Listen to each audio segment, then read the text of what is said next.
라이너 마리아 릴케의 내 눈의 빛을 꺼주소서라는 시는 이렇게 시작을 합니다. 내 눈의 빛을 꺼주소서. 그래야 당신을 볼 수 있습니다. 내 귀를 막아주소서. 그래야 당신의 목소리를 들을 수 있습니다. 발이 없어도 나는 당신에게 갈 수 있고, 입이 없어도 당신의 이름을 부를 수 있습니다. 이제 시가 조금 더 무섭게 발전을 합니다. 팔을 부러뜨리고 심장을 막아주고 뇌에 불을 지르고, 그래도 나는 당신을 사랑할 수 있습니다. 이 시는 연시인데요, 짝사랑하는 루살로메에게 보내는 그런 시입니다. 누군가를 사랑하게 되면 자신을 잊어버리게 되는 것이 사랑의 특징입니다. 눈이 없어지고 귀가 없어지고 입이 없어지고 팔과 다리가 부러지고 심장과 뇌가 타버려도 사랑하고 사랑받을 수만 있다면 모든 것을 기꺼이 바치겠다는 고백입니다.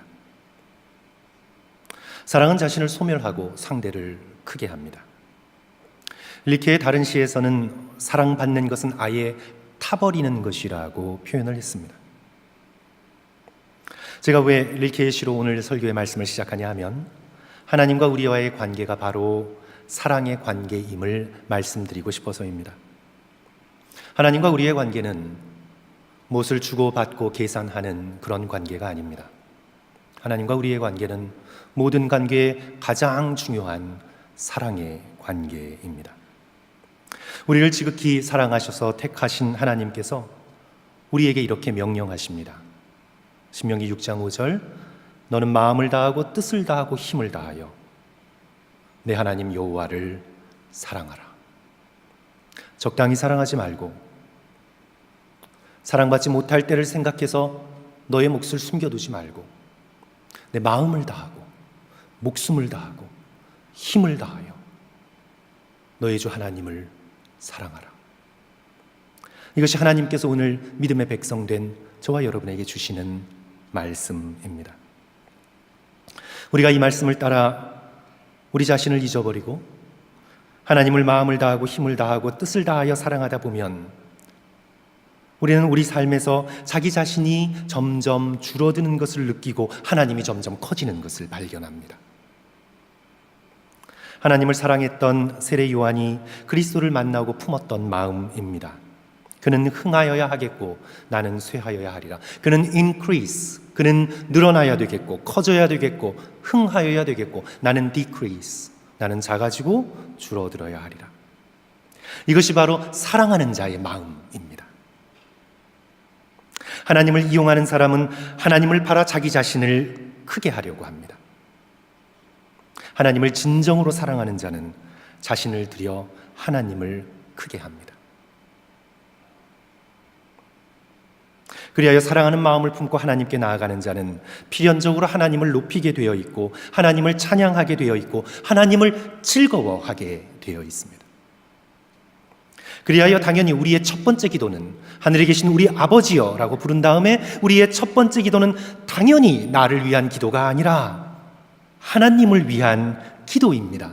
이 기도는 당연한 것입니다. 하늘에 계신 우리 아버지여, 이름이 거룩히 여김을 받으소서. 나의 이름이 아니라 당신의 이름이 거룩히 여김을 받으소서. 믿는 사람들조차 가끔 이런 의심을 합니다. 그래, 온 마음을 다해, 온 뜻을 다해, 목숨을 다해 하나님을 사랑하면 그럼 나는 뭐야? 나는 빈털털이 되는 거 아니야? 이런 의심이 우리들의 마음속에 슬며시 스며들어옵니다. 그래야 신앙생활 열심히 하는 자녀들을 보면 얘야 좀 적당히 믿어야 되지 않니? 이런 생각을 부모로서 품게 됩니다. 이런 생각을 할 때 우리가 그리는 하나님은 마치 우리에게서 무엇인가를 빼앗아가고자 하는 악덕 고리대금 업자 정도로 여기는 것 같습니다. 그러나 예수께서 요한복음 10장 10절에서 이렇게 말씀하셨습니다. 도둑이 오는 것은 도둑질하고 죽이고 멸망시키려는 것뿐이요 내가 온 것은 양으로 생명을 얻게 하고 더 풍성히 얻게 하려 함이라. 예수 그리스도께서는 우리의 것을 뺏으러 온 도둑이 아니십니다. 당신의 생명을 주시고 더욱 풍성히 주시기 위하여 오늘 우리를 향해 너는 내게로 오라, 너의 것을 나에게 달라, 하나님 아버지를 온 마음과 뜻과 정성을 다해 사랑하라, 내게 와서 배우고 듣고 생명의 꼴을 얻고 더욱 풍성히 얻으라. 오늘 우리를 초청하고 계시는 것이지요. 인도의 설교자인 잭 푸넨이 들려준 이야기가 조금 도움이 되겠습니다. 인도의 상황을 염두에 두고 그가 설교 중에 이런 예를 드는데요. 인도의 홈리스들이 굉장히 많습니다. 이제 대기업의 사장이 한 홈리스 여인을 불쌍히 여겨서 오랜 동안 지켜보아 왔습니다. 그 여인을 향한 연민이 사랑이 되고 결국은 자신의 아내로 삼기로 결정을 합니다. 그래서 차를 타고 그 여인에게 다가가 그 차에서 내려 걸어갑니다. 이 여인 앞에 놓인 깡통을 보니 동전 몇 잎이 전부입니다. 그리고 여인에게 말합니다. 나의 신부가 되어 주시오. 하지만 단 한 가지 조건이 있어. 우리가 조인트 어카운트를 가져야 하는데 당신의 가진 전부를 내게 주시오. 그러면 나의 모든 것이 당신의 것이 될 것이오. 성도 여러분, 이 홈리스 여인이 이 깡통을 움켜쥐는 것이 현명한 것입니까? 자신의 깡통을 빼앗으려 하는구나, 움켜쥐는 것이 현명한 것입니까? 아니면 다가온 그 남자의 사랑을 믿고 자신의 전부를 내어주는 것이 현명한 것입니까? 어느 길이 더 풍성하게 되는 것입니까? 우리가 생명 되신 하나님을 사랑하면 더욱 풍성한 생명을 누리게 되어 있습니다. 사랑의 본질은 자신을 던지는 것입니다. 우리가 하나님을 사랑하여 우리 자신의 삶을 주님 앞에 드리면 우리는 더 큰 풍성한 생명을 얻게 됩니다. 그러므로 주기도문은 먼저 나 자신에게서 눈을 들어, 물론 나의 필요가 있고 나의 요청이 있고 나의 기도 제목이 있지만 그런 것을 기도하지 말라는 말씀이 아니라 먼저 나 자신에게서 눈을 떼어 눈을 들어 하나님을 바라보고 하나님의 이름을 기뻐하고 하나님을 높이고 하나님을 찬송하라고 예수 그리스도께서 오늘 우리에게 가르쳐주고 계시는 것이죠. 시편 8편을 보시면 다윗은 온 천지에 깃든 하나님의 이름을 찬양합니다. 시편 8편 1절, 여호와 우리 주여, 주의 이름이 온 땅에 어찌 그리 아름다우신지요, 주의 영광이 하늘을 덮었나이다. 시편 34편에서는 입술을 열자마자 하나님을 찬양합니다. 내가 여호와를 항상 송축하며 내 입술로 항상 주를 찬양하리이다. 내 영혼이 여호와를 자랑하리니 곤고한 자들이 듣고 기뻐하리로다. 나와 함께 여호와를 광대하시다 하며 함께 그의 이름을 높이세.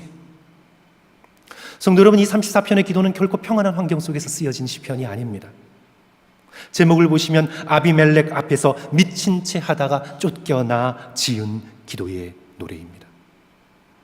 고난과 두려움과 치욕을 헤집고 나와 다윗은 자기 자신을 주목하지 않고 눈을 들어 하나님을 바라봅니다.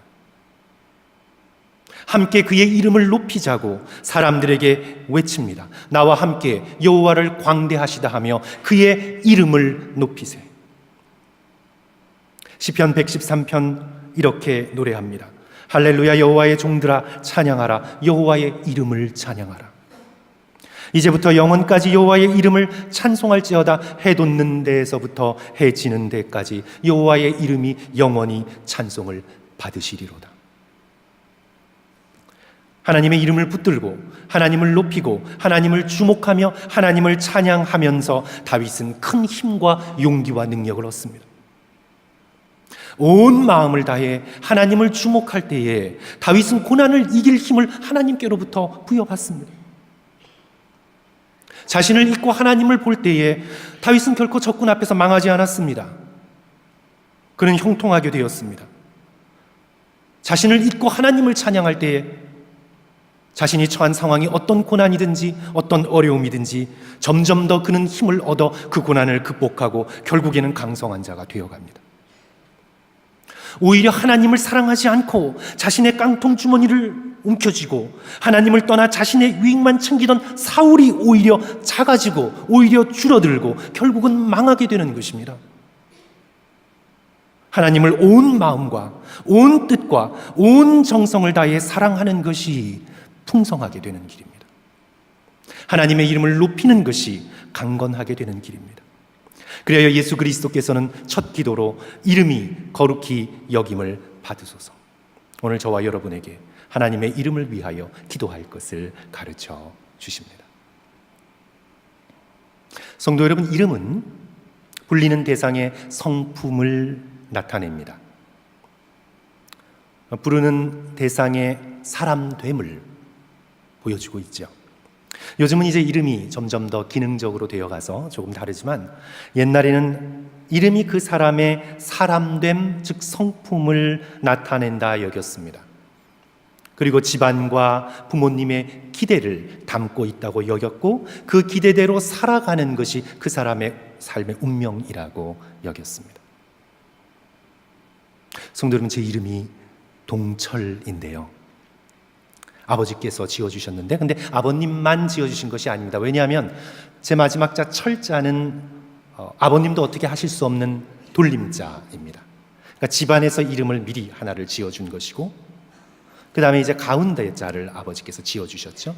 제 마지막에 철자는 철이 좀 들어라 하는 뜻의 철자가 아닙니다. 그런 철자가 아니고요. 조금 약간 드문 철자인데 삼수변의 물 맑을 철자입니다. 그리고 이제 가운데 자는 이제 아버님이 지어주셨어요. 동력동자. 그래서 너는 동해 바닷물처럼 맑은 사람이 되라. 이것이 바로 집안의 그리고 또 아버님을 통해 저에게 기대하셨던 삶의 모습입니다. 그래서 어렸을 때 그 뜻을 다 알 수는 없었어도 아버님으로부터 가족으로부터 너는 정직하게 살아야 한다. 너는 지저분하게 살지 말고 손해를 보더라도 맑고 깨끗한 사람이 되어야 한다. 그런 생각을 가지고 삶을 살아왔던 것 같습니다. 이름은 그 사람이 되어야 하는 그 사람의 운명, 그리하여 그 사람이 결국 사람들 앞에 드러나는 그 사람의 성품을 의미합니다. 성경에도 성도 여러분, 이 성경을 쭉 읽다 보시면 이름에 대한 많은 에피소드가 등장합니다. 아브람이라는 이름에서 아브라함이라는 이름으로 바뀌었습니다. 하나님이 그렇게 이름을 바꿔주셨습니다. 단순히 세상의 기준 속에서 위대한 자가 되라는 아브람이 아니라 열국의 아비가 되라는 아브라함으로 이름을 바꾸어 주셨습니다. 이제 아브라함은 세상 속에서 그저 뛰어나기를 바라는 인생을 살아가는 것이 아니라 열국을 품을 수 있는 믿음의 사람이 되기 위하여 그는 삶을 살아가야 합니다. 성도 여러분, 야곱은 이름이 어떻게 바뀌었습니까? 이스라엘로 바뀌었습니다. 야코브, 움켜쥐는 것입니다. 야코브, 움켜쥐는 겁니다. 움켜쥐는 자에서 하나님과 씨름을 하는 자로 그의 삶이 바뀌었습니다. 그는 형 에서의 뒤꿈치를 모태에서부터 움켜쥐었습니다. 장자권을 움켜쥐었습니다. 아버지를 속여가면서까지 축복을 움켜쥐면서 약삭빠르게 인생을 살아가던 삶에서 이제는 하나님과 씨름하며 하나님의 축복을 받는 사람으로 살아가야 합니다. 이름은 그 사람의 운명과 성품을 드러냅니다. 성도 여러분, 모세란 이름의 뜻이 무엇이지요? 물에서 건져짐을 입은 자입니다. 그는 이름의 뜻대로 이스라엘 백성을 건져내야 하는 사명을 부여받게 됩니다. 성도 여러분, 다윗의 이름의 뜻이 무엇입니까? 아름다운 자입니다. 아름다운 사람. 결국 그는 하나님의 눈 앞에서 아름다운 하나님 마음에 합한 자로서 인생을 살아갑니다. 이름은 불리는 사람의 사람됨과 성품을 드러냅니다. 이런 배경 속에서 우리는 이름이, 하나님의 이름이, 여호와의 이름이 거룩히 여김을 받으소서라는 이 기도는 하나님의 하나님 되심을 드러내소서라는 뜻입니다. 사람이 자기의 이름으로 그 사람의 성품을 드러내고 사람됨을 드러내듯이 하나님의 이름을 통하여 당신의 성품을 오늘 이 역사 가운데 드러내소서. 그것이 바로 이름이 거룩히 여김을 받으소서라는 기도의 뜻입니다. 임영수 목사님의 주기도문 묵상집에서는 아버지가 어떤 분이신지 세상에 나타내소서 그렇게 의역하여 풀었습니다. 사랑하는 성도 여러분, 하나님께서 하나님 되심을 오늘 우리의 심령과 가정과 이 역사 가운데 드러내실 때에 오늘 우리가 얼마나 달라질 수 있을까요? 요한일서에 보시면 하나님은 빛이시라고 하셨는데 빛 대신 하나님께서 내 마음을 비춰주시고 내 가정과 이 사회와 우리가 살아가는 이 질곡의 역사를 환히 비춰주신다면 얼마나 아름다울까요? 요한일서에서 또한 하나님을 사랑이라고 말씀하셨는데 사랑 없는 우리의 마음에 하나님의 그 놀라운 사랑이 충만히 드러내어진다면 우리의 이기적인 마음이 변화되어 이 세상이 더욱 사랑이 충만한 세상으로 바뀌어가지 않겠습니까? 그러니 당연히 우리는 하늘에 계신 우리 아버지여, 아버지를 부르자마자 우리는 당연히 하나님, 당신의 거룩한 성품을 드러내소서, 하나님의 하나님 되심을 이 세상에 알려주옵소서, 이름이 거룩히 여김을 받으시옵소서 기도해야만 하는 것입니다. 이는 무엇보다 우리의 일상의 구체적인 삶 속에서 하나님을 사랑하며 찾고 구하는 우리의 실천이 요구됩니다. 성도 여러분, 이 기도를 우리가 함께 올려드리면서 우리가 우리의 일상의 삶 속에서 하나님의 성품이 드러나고 하나님의 하나님 되심을 깨달을 수 있는 그런 영적인 눈이 열리게 해달라고 우리는 함께 기도해야 합니다. 구약을 보시면 하나님의 이름이 여럿 계시가 되었습니다. 창세기 17장과 28장에 보시면 엘샤다이, 하나님을 가리켜 엘샤다이 표현했습니다. 전능하신 하나님. 이는 무엇을 말해줍니까? 아브라함이 엘샤다이라는 하나님의 이름을 통해 드러난 전능하신 하나님을 자신의 삶 속에서 경험했다는 것을 의미합니다. 그가 자신의 입술로 여호와 하나님의 이름을 엘샤다이 부름으로 인하여 그는 자기의 작은 삶 속에서 불가능을 가능성으로 바꾸어 주시는 전능하신 하나님을 자신의 삶 속에서 경험했다는 것이지요. 하나님의 이름은 그저 추상적이고 형이상학적인 어떤 그냥 그런 것들이 아니라 나의 구체적인 삶 속에서 나의 삶을 통해 경험되어져야 하는 하나님의 이름인 것입니다. 창세기 22장을 보시면 또 다른 이름이 계시가 됩니다. 여호와 이레, 여호와께서 준비하신다. 아들 이삭을 대신해 제물을 준비해 주시는 하나님, 우리 인생에 필요한 모든 것, 심지어 하나님께 드릴 물질까지도 준비해 주시는 여호와 이레의 하나님을 아브라함은 자신의 인생에서 경험했습니다. 출애굽기 15장을 보시면 여호와 라파, 치료자 되시는 여호와 하나님, 광야에서 자신들을 치료해 주시는 하나님의 손길을 이스라엘 백성들은 경험했습니다. 사사기 6장을 보시면 여호와 샬롬이라는 하나님의 이름이 등장합니다. 평강의 여호와 하나님, 평강이 없는 우리의 인생에 쏟아부어 주시는 하나님의 놀라운 평강을 우리들이 경험할 수 있다는 것이죠. 성도 여러분, 오늘 하나님의 거룩하신 이름을 가지고 쭉쭉 이어나가자면 설교 시간이 부족합니다. 오늘 우리가 꼭 기억해야 할 것은 우리는 바로 여기 이 땅에서 하나님의 거룩한 이름을 경험해야 합니다. 그 이름을 통해 드러난 하나님의 성품을 우리가 일상의 삶 속에서 맛보아 알아야 합니다. 죽어서 천국 간 다음에 그렇게 하겠다 생각하지 말고 지금 여기서 여호와의 선하심을 맛보아 아는 저와 여러분 되시기를 주님의 이름으로 간절히 축원합니다. 그러기 위해서 성도 여러분, 우리의 작은 노력 가운데 하나는 우리가 다시 한번 마음을 가다듬고 우리의 일상 속에서 늘 감사하기로 결단하는 것입니다. 음식을 놓고도요, 그냥 때가 되니까 먹지, 내가 돈 내고 먹는데 이 정도 음식 먹을 수 있지, 이렇게 그냥 음식을 먹으면서도 그냥 먹으면 성도 여러분, 우리 마음속에 어떤 생각이 드냐 하면요, 이 음식 내가 버는 거야, 이 정도 사 먹을 수 있지, 그리고 돈 내고 먹었는데 왜 음식 맛이 이렇지? 하고 음식을 투정하기 시작하고, 그래서 그냥 우리가 음식을 먹으면요, 일상의 삶 속에서 우리는 거기서 자기 자신을 보게 됩니다. 하지만 그 음식 앞에서 우리가 감사하기로 결단할 때 우리는 누구를 생각하는 것입니까? 여호와 하나님의 이름을 생각하는 것입니다. 이 음식을 공급해 주시는 여호와 이레의 하나님, 그 하나님의 이름을 찬양하게 됩니다. 뜻하지 않은 어려운 일을 우리는 인생을 살아가다가 당하게 됩니다. 그때마다 불평하고 자책하고 옆 사람을 비난하면 하나님의 함께 하심을 우리는 알아차릴 수가 없습니다. 그러나 그때 우리가 하나님 앞에 감사하기로 결단합니다. 하나님 감사합니다. 주께서 제게 극복할 힘을 주실 것을 믿습니다. 주께서 제 마음속에 평강을 주시리라 믿습니다. 결국은 주께서 저에게 승리를 가져다 주심을 제가 믿습니다. 하나님의 함께 하심을 확신하고 감사하면 우리는 엘샤다이의 전능하신 하나님, 승리의 깃발 되시는 여호와 니스의 하나님, 평강을 주시는 여호와 샬롬의 하나님을 우리는 고난의 와중에서 경험하게 됩니다. 사랑하는 성도 여러분, 다시 한번 우리 자신에게서 눈을 들어 하나님을 향하고 늘 하나님을 찬양하고 감사하시기를 결단하는 저와 여러분 되시기를 주님의 이름으로 간절히 축원합니다.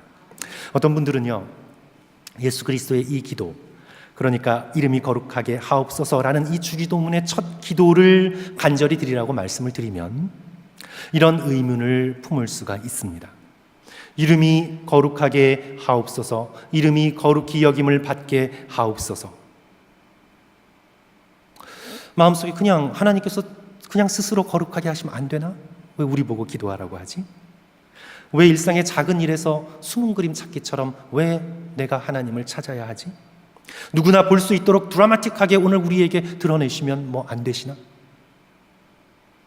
이런 생각의 밑바닥 속에서 하나님께서 당신의 이름, 성품, 하나님 되심을 직접적으로 드러내시면 내가 믿을 텐데, 드라마틱하게 나타나시면 내가 믿고 성숙하고 거룩하게 될 텐데 하나님 증거가 너무 부족해요. 너무 모호하고 희미해요, 주님. 이런 불평의 마음들이 우리에게 깔려 있을 수 있습니다. 그런데 성도 여러분, 다시 한번 제가 말씀드린 것으로 좀 돌아가 보십시오. 하나님과 우리와의 관계는 단지 정보나 감각이나 증거의 문제가 아닙니다.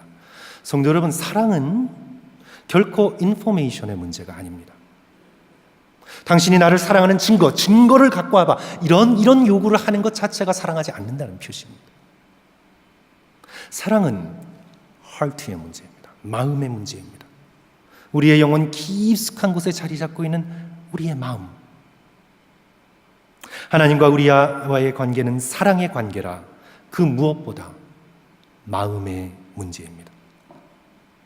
내 마음이 지금 여기서 하나님을 기뻐하고 하나님을 찬양하고 하나님을 사랑할 수 없다면, 내 마음 상태가 그토록 굳어져 버렸다면, 아무리 놀라운 광경이 우리에게 펼쳐진다 해도 우리는 결코 그 하나님을 사랑할 수가 없습니다. 잠깐 동안 놀랄 수는 있겠죠. 잠깐 동안 복종하는 듯 할 수는 있겠습니다. 그러나 우리는 결코 하나님을 사랑할 수는 없습니다. 수많은 표적에도 믿지 못하는 유대인들을 보며 예수 그리스도께서 무엇이라고 한탄하셨습니까? 요한복음 5장 42절, 다만 하나님을 사랑하는 것이 너희 속에 없음을 알았노라. 이는 표적의 문제가 아니라 너희 마음 속에 하나님을 사랑하는 것이 없음을 내가 알았노라. 1961년 인류 최초로 우주 유영을 한 러시아인인 유리 가가린이 이제 우주에서 지구로 돌아온 후에 거만하게 말했습니다. 동무들, 내가 저 멀리 하늘에서 지구를 여러 바퀴 돌면서 신을 만나보지 못했어. 하늘엔 하나님이 없어. 이제 그 말이 전해지자 러시아 종교의 사제가 이렇게 말했다고 합니다. 선생님, 여기 이 땅에서 하나님을 찾을 수 없다면 저 먼 하늘에서도 하나님을 찾을 수 없습니다. 그렇습니다. 우리가 지금 여기 이 땅에서 하나님의 이름을 높이고 찬양할 수 없다면, 하늘이 열리고 하나님의 전지전능하심이 우리의 눈앞에 펼쳐지더라도 우리는 여호와 하나님을 사랑할 수 없을 것입니다. 사랑하는 성도 여러분, 하나님께서는 이 역사의 한가운데에서 당신의 이름의 거룩하심을 가장 놀랍고도 드라마틱하게 나타내셨습니다. 나타내지 않았다고 하는데 나타내셨습니다. 골고다 언덕 십자가를 눈앞에 두시고 예수 그리스도께서는 이렇게 기도하셨습니다. 요한복음 17장 6절, 세상 중에서 내게 주신 사람들에게 내가 아버지의 이름을 나타내었나이다. 25절 26절, 의로운 아버지여 세상의 아버지를 알지 못하여도 나는 아버지를 알았사옵고 그들도 제자들도 아버지께서 나를 보내신 줄 알았사옵나이다. 내가 아버지의 이름을 그들에게 알게 하렸고 또 알게 하리니 이는 나를 사랑하신 사랑이 그들 안에 있고 나도 그들 안에 있게 하려 함이니이다. 예수 그리스도께서 아버지의 이름, 성부 하나님의 이름을 드라마틱하게 나타내셨는데 어떻게 나타내셨습니까, 성도 여러분? 하나님의 하나님 되심을, 하나님의 그 성품을 예수 그리스도께서 나타내셨습니다. 온 세상을 향해, 역사를 향해, 우주를 향해 예수 그리스도께서 하나님의 이름을 나타내셨습니다. 어떻게 나타내셨습니까? 골고다 언덕 십자가 위에서 하나님이 누구신가를 이 세상을 향해 나타내셨습니다. 십자가에서 하나님의 이름이 온 땅에, 온 하늘에, 온 우주에 드라마틱하게 증거되었습니다. 우리는 십자가를 보면서 하나님이 어떤 분인가를 알게 됩니다. 십자가 위에서 하나님의 이름이 더는 거룩해질 수 없게 지극히 거룩해지셨습니다. 김기석 목사님이 오래된 세길이란 책에서 젊었을 때 기억을 하며 이렇게 고백했습니다. 첫 아이를 낳고 회복실에서 병실로 돌아온 아내를 안쓰럽게 바라보던 나는 외람되지만 아내의 얼굴에서 거룩함을 보았다. 새로운 생명을 위해 천지가 무너지는 고통을 겪는 자에게만 허락되는 그 절대적인 평안함과 고요함 속에서 나는 구름 사이로 햇살을 보듯 거룩의 뒷모습을 보았다.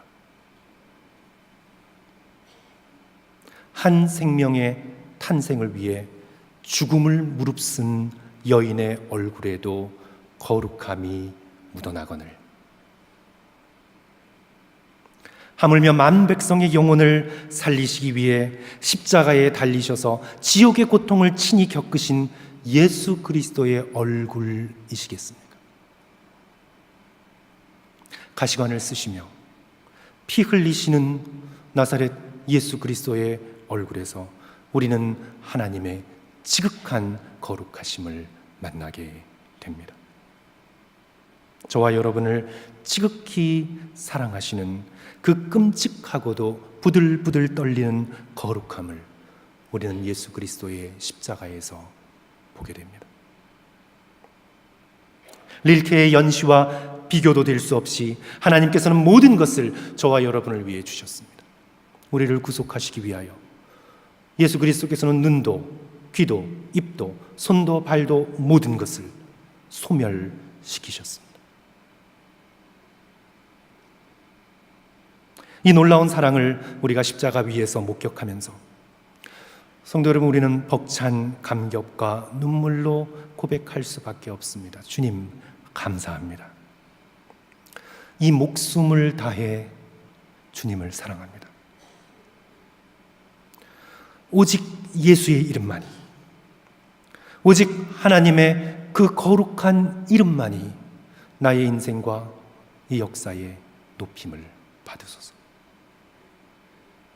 하나님을 사랑하는 마음으로 이름이 거룩하게 하옵소서 간절히 기도할 수 있는 예수 그리스도를 사랑하시는 저와 여러분 되시기를 주님의 이름으로 간절히 축원합니다. 우리 함께 기도하겠습니다.